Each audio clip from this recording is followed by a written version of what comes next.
A graça e a paz, meus irmãos, é um motivo de grande alegria para mim poder voltar a este púlpito, poder novamente ministrar a palavra de Deus com os irmãos da minha igreja.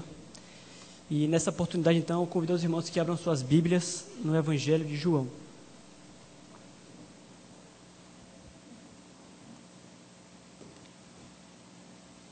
Evangelho de João, no capítulo 4.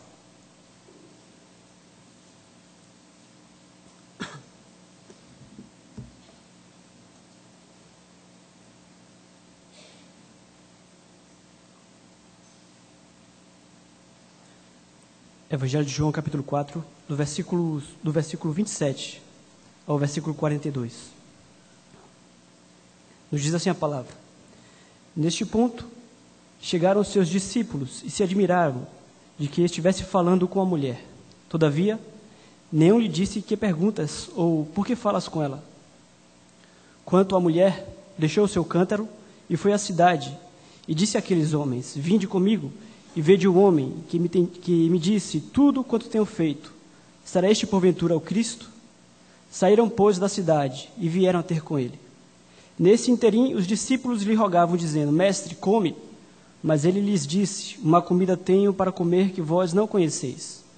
Diziam então os discípulos uns aos outros: Ter-lhe-á porventura alguém trazido o que comer?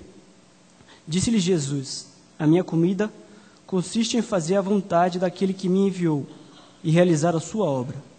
Não dizeis vós que ainda há 4 meses até a ceifa? Eu, porém, vos digo: erguei os olhos e vede os campos, pois já branquejam para a ceifa.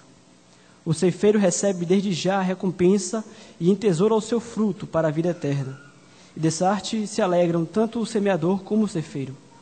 Pois, no caso, é verdadeiro ditado: um é o semeador e outro é o ceifeiro. Eu vos enviei para ceifar o que não semeastes. Outros trabalham, e vós entrastes no seu trabalho. Muitos samaritanos daquela cidade creram nele, em virtude do testemunho da mulher que anunciara: Ele me disse tudo quanto tenho feito. Vindo, pois, os samaritanos ter com Jesus, pediram-lhe que permanecesse com eles, e ficou ali 2 dias. Muitos outros creram nele por causa da sua palavra. E diziam à mulher: Já agora, não é pelo que disseste que nós cremos, mas porque nós mesmos temos ouvido e sabemos que este é verdadeiramente o Salvador do mundo. Vamos orar mais uma vez? Santo Deus, eterno Pai, esta noite nós cultuamos ao Teu nome, adoramos, Senhor, ao Teu nome, pelo que Tu és. E nós rogamos que o Senhor agora fale aos nossos corações, concedendo-nos, Deus, corações humildes para ouvirmos os ensinos da Tua palavra, Senhor. Abençoa-nos esta, Senhor, é a nossa oração, no nome de Jesus. Amém. Bebida é água, comida é pasto. Você tem sede de quê? Você tem fome de quê? A gente não quer só comida, a gente quer comida, diversão e arte. A gente não quer só comida, a gente quer bebida, diversão, balé. A gente não quer só vida, a gente não quer só comida, a gente quer a vida como a vida quer. Esta é uma canção popular, muito conhecida pela maioria de nós todos aqui, e ela reflete um pouco acerca do pensamento que predomina na sociedade nos nossos dias de hoje. A ideia da ligação que há entre o ser humano e este mundo material, o que nós chamamos aí de materialismo. A ligação que há entre o homem e os bens que ele possui, entre o homem e a comida, entre o homem e a bebida, a diversão e a arte. O mundo canta e o poeta popular escreve aquilo que reflete, aquilo que está no coração do homem da sociedade. Jesus Cristo, na passagem que acabamos de ler, vai tratar um pouco acerca deste assunto de uma perspectiva um pouco diferente. Nós poderíamos dizer que ele vai tratar deste assunto de uma perspectiva muito diferente. Todos nós, creio eu, conhecemos o capítulo 4 do Evangelho de João. É a conhecida conversa, o diálogo que Jesus tem com aquela mulher samaritana. O texto bíblico nos diz que Jesus Cristo precisou sair da Judeia e ir para Galileia. No entanto, ele precisava passar pela província de Samaria, e ele o fez. O texto também vai nos dizer que, chegando naquela localidade, Jesus ele teve sede. Ele se assentou à beira de um poço e ali encontrou a mulher samaritana. Diante daquela mulher, então, Jesus Cristo, ele toma ali numa oportunidade, uma conversa com aquela mulher, no intuito, de fato, de cumprir o seu propósito final na província de Samaria. Nós sabemos que Jesus Cristo, então, pede água àquela mulher. E o próprio texto vai nos dizer que aquela mulher se surpreende com aquele pedido de Jesus Cristo. Afinal de contas, judeus não se davam com samaritanos e também não era comum você encontrar um homem conversando com uma mulher em praça pública. Jesus conversa com aquela mulher e, em meio ao seu diálogo, lhe oferece uma água viva, uma água diferente da que ela conhecia, uma água que a mataria a sua sede por salvação, uma sede mais intrínseca, uma sede da alma. E aquela mulher, ela fica animada diante daquela oferta. O texto bíblico também vai dizer, no capítulo 4, que Jesus Cristo, então, pediu que ela voltasse ao poço com o seu marido, no que, então, ela foi descoberta e Jesus Cristo revelou a sua vida pregressa.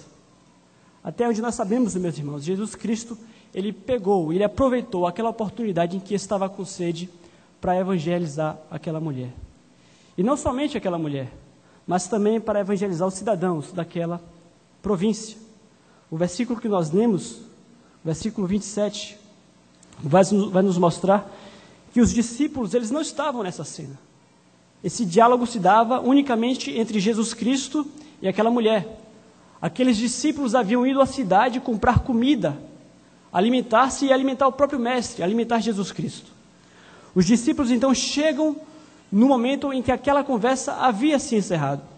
Observe no versículo 26, a frase de Jesus Cristo: disse-lhe Jesus, eu sou, eu que falo contigo. Logo no momento em que Jesus Cristo revela-se àquela mulher como Messias, o texto bíblico nos diz que neste momento, os discípulos se achegaram, os discípulos se aproximaram daquele casal, daquelas duas pessoas que estavam à beira daquele poço.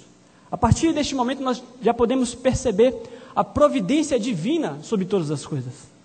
É muito interessante saber e entender que se Jesus Cristo tivesse chegado momentos antes, talvez segundos ou minutos antes, ele não teria tido a oportunidade de revelar-se àquela mulher como sendo Messias, o próprio Messias. E esta revelação fez toda a diferença neste contexto, como nós vamos ver à frente.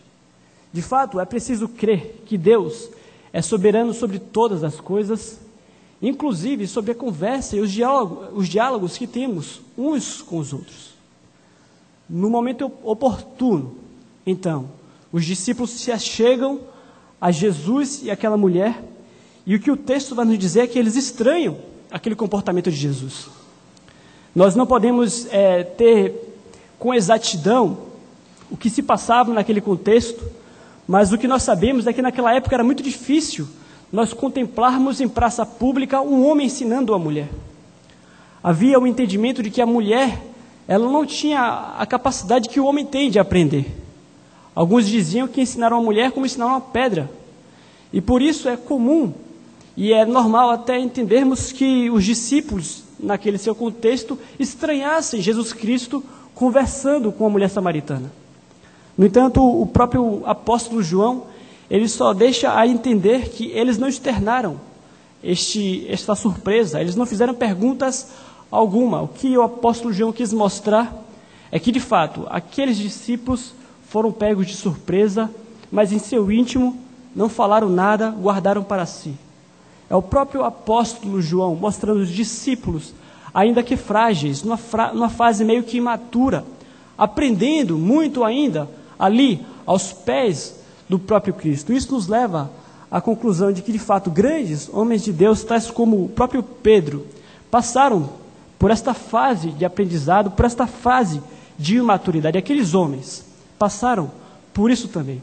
O próprio Pedro, que veio a ministrar a palavra no Pentecostes, levando 4.000 homens à conversão, o próprio Pedro negou Cristo 3 vezes. Foi necessário que ele passasse por uma fase, a fase de aprendizagem, então, para aprender e para chegar a uma estatura de varão mais aperfeiçoado. João está preocupado com isso, em mostrar que os homens de Deus precisavam aprender. De modo que nós vamos perceber no texto em que lemos, na passagem que lemos, os discípulos aprendendo, os discípulos tomando lições com Cristo, e o próprio Cristo deixando lições não só para eles, mas para a sua igreja, para nós que estamos aqui hoje. É muito interessante também nós observarmos que no momento em que os discípulos chegam, a mulher samaritana, ela sai. Versículo 28. Quanto a mulher deixou o seu cântaro, foi à cidade e disse àqueles homens: vinde comigo e vede o homem que me disse tudo quanto tenho feito. Será este porventura o Cristo? Saíram, pois, da cidade e vieram a ter com ele. Jesus Cristo, ele estava diante de uma tradição meramente humana, a tradição de que não se podia ensinar uma mulher. No entanto, o relato bíblico nos mostra que Jesus Cristo, ele tomou o cuidado de desfazer essa tradição meramente humana, uma tradução que se antecipava à palavra de Deus. Jesus Cristo tinha um propósito maior no diálogo com aquela mulher, e ele não deixou de manter aquele diálogo. E nesses versículos em que nós lemos, nós podemos perceber qual é este propósito de Cristo. Cristo quer alcançar mais pessoas através daquela mulher, e ele o faz.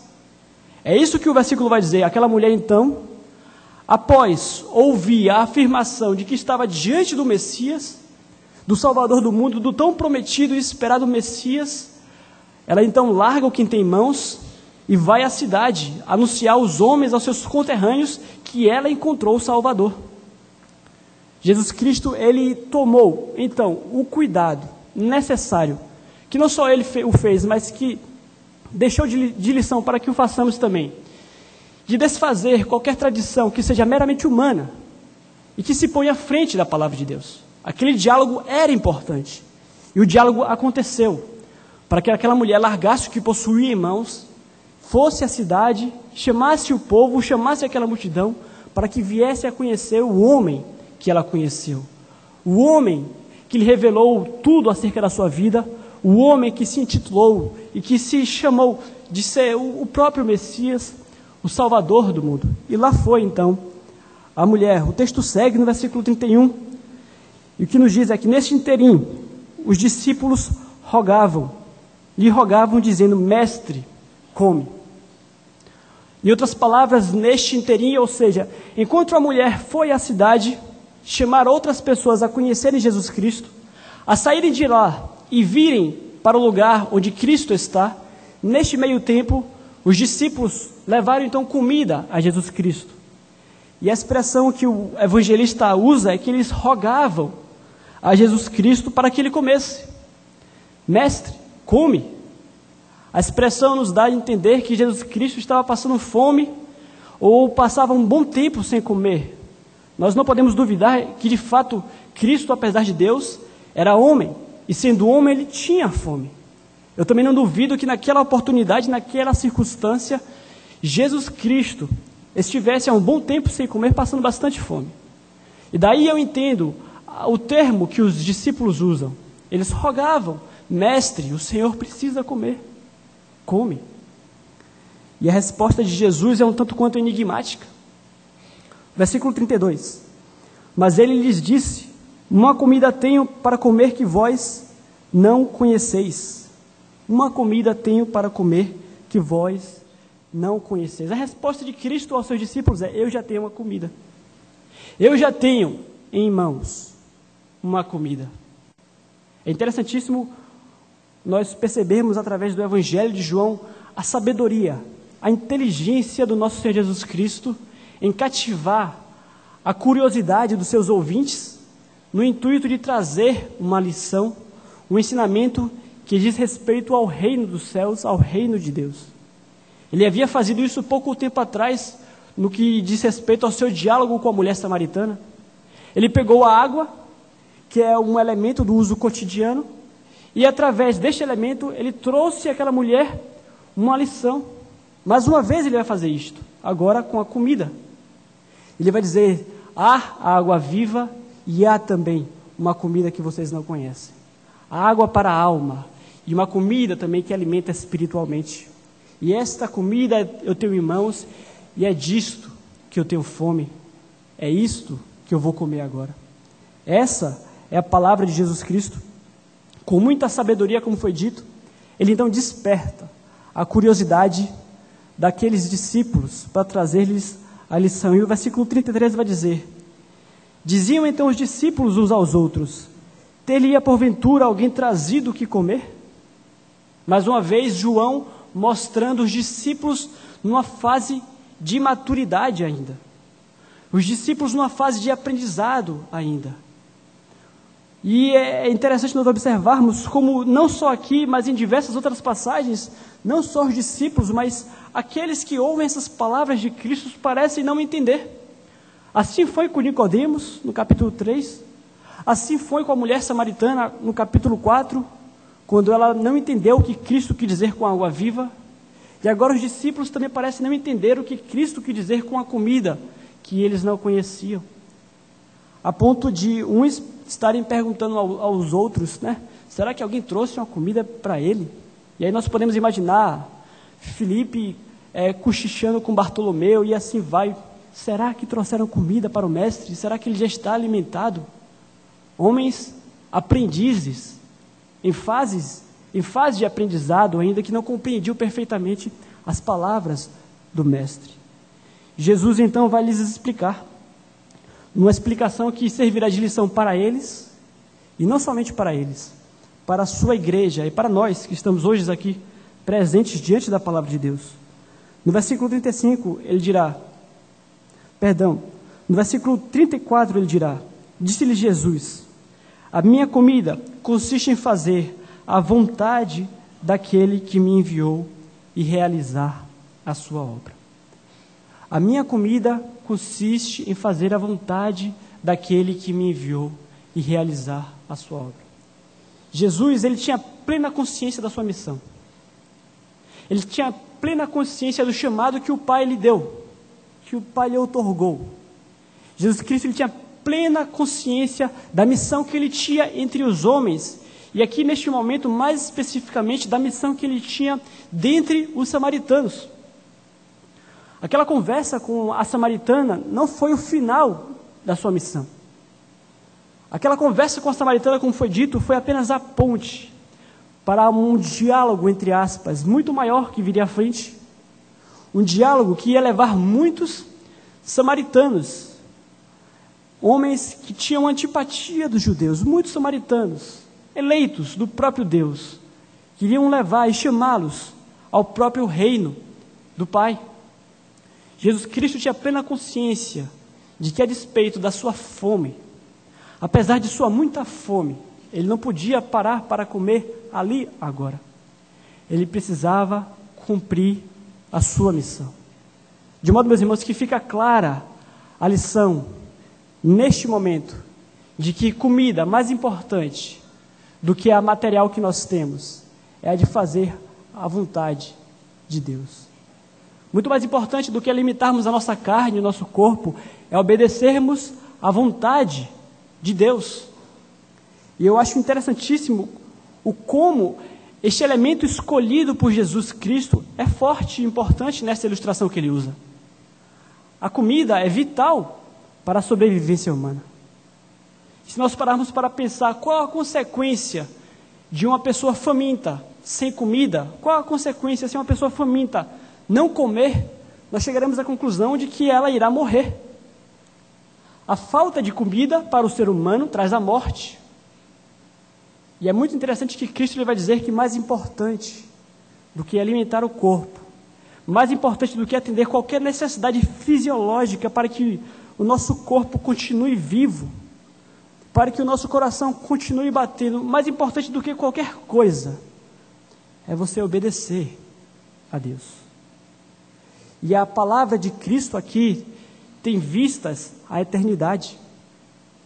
Muito mais importante do que conservarmos este corpo vivo, muito mais importante do que mantermos o nosso coração batendo, é guardarmos a nossa alma para a eternidade. É servirmos a Deus com o nosso coração. É abraçarmos a ideia de que queremos ser de fato filhos de Deus, de que queremos entrar na sua morada, de que queremos ser chamados seus filhos. Cristo tinha pleno conhecimento disso, e as palavras deles aqui nos lembram de fato aquelas palavras que ele proferiu quando foi tentado ao deserto: a de que nem só de pão viverá o homem. Como foi dito aqui na introdução, a música popular reflete um pensamento totalmente materialista. O ser humano e a sociedade vive, e os irmãos vão entender muito bem quando eu disser, vive em função da comida. Nós vivemos, trabalhamos em função da comida. É óbvio que existem necessidades fisiológicas, a água está inclusa nisso, mas há escassez na terra e por isso o homem se fadiga, trabalha ano após ano e vive em função da comida. A sociedade vive em função da comida. Mas o que Cristo ensina é que o cristão pensa diferente. O cristão sabe que a prioridade não é colocar comida na mesa. A prioridade não é se ter o que comer. Isso fica bem evidente quando nós observamos, por exemplo, um pai falando com relação ao seu cuidado com seus filhos. O pai, ele tem toda a preocupação de que o seu filho coma, de que o seu filho se farte, que o seu filho não passe fome. Essa é a preocupação dos pais. Mas quais são os pais? De quantos são os pais que têm uma prioridade melhor, que se preocupam antes de alimentar o seu filho, que se preocupam antes de tudo com a alma e com a vida espiritual de seus filhos? Pais que se fadigam e que trabalham para colocar comida na mesa, mas que não se preocupam em levar os seus filhos domingo à escola dominical. E não só isso, isso é apenas um exemplo para ilustrar o quanto é difícil nós nos desprendermos deste mundo materialista. Nós achamos que de fato há prioridades, e dentre as prioridades do mundo está comer, matar a fome, fartar-se. O pensamento cristão não é esse. A prioridade, a despeito de todas as necessidades fisiológicas, a prioridade, antes de tudo, é obedecer à palavra de Deus. Isto ficou muito evidente não só nas palavras de Jesus Cristo, mas no seu exemplo prático. Talvez algum ou alguns, diante daquela fome, rapidamente desse a desculpa de que precisava comer e abandonasse aqueles samaritanos que estavam se aproximando. Talvez naquele contexto, no lugar de Jesus Cristo, homens falhos, homens pecadores, meros mortais, usassem de desculpa e usassem a sua fome como desculpa para não cumprir a missão que deveriam cumprir aqui neste momento. Mas Jesus Cristo, ele preferiu observar e entender uma outra fome. A fome de fazer a vontade do Pai, de realizar o desejo que o Senhor tem e colocou em seu coração. E ele prossegue. Versículo 35. Não dizeis vós ainda que há 4 meses até a ceifa? Eu, porém, vos digo, erguei os olhos e vede os campos, pois já branquejam para a ceifa. O ceifeiro recebe desde já recompensa em tesouro o seu fruto para a vida eterna, e dessarte se alegram tanto o semeador como o ceifeiro. Pois no caso é verdadeiro ditado, um é o semeador e outro é o ceifeiro. Eu vos enviei para semear o que não semeastes, ceifar o que não semeastes. Outros trabalham, e vós entrastes no seu trabalho. Aqui, meus irmãos, nós podemos imaginar a cena. Jesus Cristo ali naquele instante, ele convida os discípulos a que ergam seus olhos ao horizonte e que possam contemplar de fato aqueles homens, aquele povo, aquela multidão se aproximando. E o que Cristo fala é: ergam os olhos. Vocês dizem que faltam 4 meses ainda para a colheita, mas eu lhes digo, os campos estão brancos. Eles estão vindo. A nossa missão é anunciar o Evangelho em Samaria. Eles estão maduros. Eles estão prontos para ouvir o Evangelho. Só cabe a vocês colher este fruto, cumprirem esta missão, fazer o que devem ser feito. E o próprio Cristo vai dizer que eles aparecem como aqueles que só vêm colher. Quem semeou foi o próprio Cristo. A obra da redenção, nós entendemos e nós sabemos disso, ela foi planejada desde a eternidade pela Trindade. O Pai planejou, o próprio Cristo morreu na cruz pelos seus filhos. A obra da redenção do homem foi efetuada pelo próprio Deus. A nós, igreja, discípulos do nosso Senhor Jesus Cristo, só nos resta e só nos cabe a responsabilidade de colhermos os frutos da obra da redenção que o Pai efetuou em nós. Que o Pai efetuou neste mundo. Aqueles homens estavam vindo, a multidão estava vindo. Dentre aqueles samaritanos, certamente haviam os escolhidos, os filhos de Deus. E como discípulos, como dispenseiros da graça de Deus, aqui na terra, e como igreja do nosso Senhor Jesus Cristo, a obrigação, a missão deles, a responsabilidade naquele momento, era pregar, anunciar o Evangelho e colher os frutos da redenção. Era agregar aqueles samaritanos na igreja de Cristo, na igreja que estava se formando, na igreja primitiva. Então o próprio Cristo vai dizer que estes frutos colhidos do plano da redenção não são frutos perecíveis, são frutos para a eternidade. E é isso que ele vai dizer, pois no caso é verdadeiro ditado, um é o semeador e outro é o ceifeiro. Eu vos enviei para ceifar o que não semeastes, outros trabalham e vós entrastes no seu trabalho. É um grande privilégio, meus irmãos, nós podemos colher esses frutos.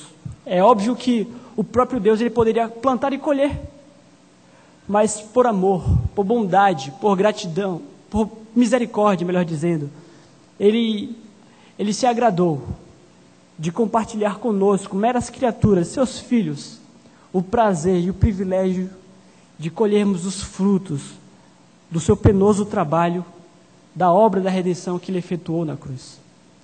Imaginar que os discípulos, então, eles tiveram o privilégio de receber em seu meio os samaritanos, em meio agora ao povo regenerado pelo próprio Jesus Cristo. Versículo 39 vai dizer: muitos samaritanos daquela cidade creram nele, em virtude do testemunho da mulher que anunciara. Ele me disse tudo quanto tenho feito. Vindo, pois, os samaritanos ter com Jesus, pediram-lhe que permanecesse com eles, e ali ficou com eles 2 dias. Muitos outros creram nele por causa da sua palavra, e diziam à mulher: já agora não é pelo que disseste que nós cremos, mas porque nós mesmos temos ouvido e sabemos que este é verdadeiramente o Salvador do mundo. O desfecho da história, que começou no início do capítulo 4, o desfecho da história que João nos traz é de um final muito feliz. Aquele diálogo que começou com aquela mulher na beira daquele poço, terminou com uma grande quantidade de pessoas, de homens samaritanos, acreditando, crendo que aquele homem, que Jesus Cristo, era o Messias, era o Salvador, não apenas um profeta, como a mulher havia dito no início, mas o Salvador do mundo. E por conta disso foram salvos, e por conta disso foram recebidos na igreja do nosso Senhor. Mas o que nos chama mais atenção é o versículo 39, que nos diz: muitos samaritanos daquela cidade creram nele em virtude do testemunho daquela mulher. Muitos daquela cidade creram em virtude do testemunho daquela mulher. O que aquela mulher fez foi, na verdade, refletir e falar com aqueles homens acerca do encontro que ela teve com Jesus. O que o versículo nos diz é que aqueles homens foram alcançados por meio das palavras daquela mulher. O que o versículo nos diz é que aqueles homens foram alcançados por meio do testemunho daquela mulher. E o testemunho, meus irmãos, significa unicamente e simplesmente você dizer o que você era e como você era, o que você recebeu e o que você se tornou. Aquela mulher, ela vivia uma vida pregressa E ela agora vai testemunhar do seu encontro com Cristo para aqueles homens. E assim ela o fez. E a pergunta é: por que nós não o fazemos? Por que nós não testemunhamos aos outros acerca do encontro que tivemos com Cristo? E não é necessário se ter uma vida pregressa para que tenhamos um testemunho. Não. Até pessoas que nasceram em berço evangélico, nasceram na igreja, essas pessoas também possuem o seu testemunho. Afinal de contas, ninguém nasce crente, ninguém nasce salvo. Nós nascemos pecadores, sim, até no momento em que, de fato, nós entendemos a graça de Deus e a nossa vida muda. Eu nasci na igreja. E mesmo nascendo na igreja, eu tenho o meu testemunho.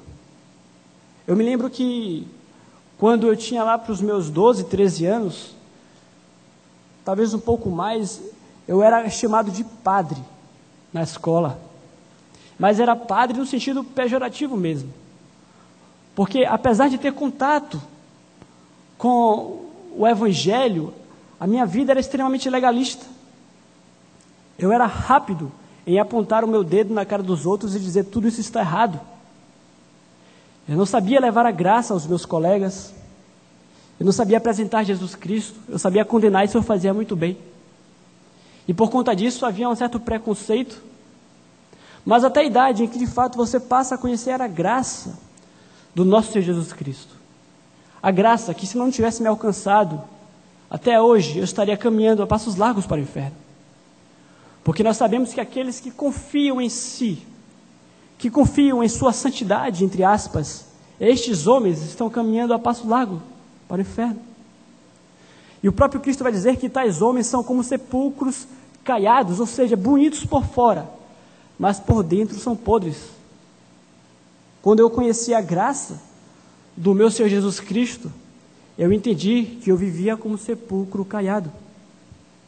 Por mais que eu aparentasse uma santidade em meio aos meus colegas, eu precisava reconhecer que lá dentro eu era extremamente pecador, extremamente carente da graça salvadora do nosso Deus, do perdão de todos os meus pecados ocultos aos olhos daqueles que me viam superficialmente. Jesus Cristo transformou o meu viver. Não me leve a mal, mas percebe como o meu testemunho mexe com você? Agora imagine o seu testemunho com o seu colega. O seu testemunho com aqueles que moram e que vivem ao seu redor. Aquela mulher testemunhou acerca do seu encontro com Jesus Cristo. Quando uma pessoa tem um encontro verdadeiro com Jesus Cristo, ela é impulsionada a testemunhar de Jesus, a levar outros a conhecerem Jesus Cristo, a levar outros a conhecerem este que fez tão maravilhosa graça, que transformou tão grandemente a sua vida. Esta é a responsabilidade da Igreja de Cristo. Esta foi a lição de Cristo aos discípulos naquele momento. Eis a seara, os campos estão brancos. O que precisamos é testemunhar, é evangelizar. Cristo poderia fazer isso? Poderia. Mas Ele nos deu esta graça e este privilégio. Dessa forma, meus irmãos, nós concluímos esta mensagem, entendendo que, apesar do que o mundo canta, cristão pensa diferente. Apesar do que o mundo fala e de como ele se apega ao materialismo, antes, a nossa prioridade é obedecer à palavra de Deus. E em segundo lugar, nós entendemos que além de obedecer à palavra de Deus, a nós cabe a responsabilidade de testemunharmos, de levarmos Jesus Cristo àqueles que ainda não conhecem o nosso Senhor. Que o Senhor nos conceda intrepidez, para que possamos abandonar toda a timidez, que possamos anunciar o Evangelho de Jesus Cristo a todos aqueles que nos cercam. Amém.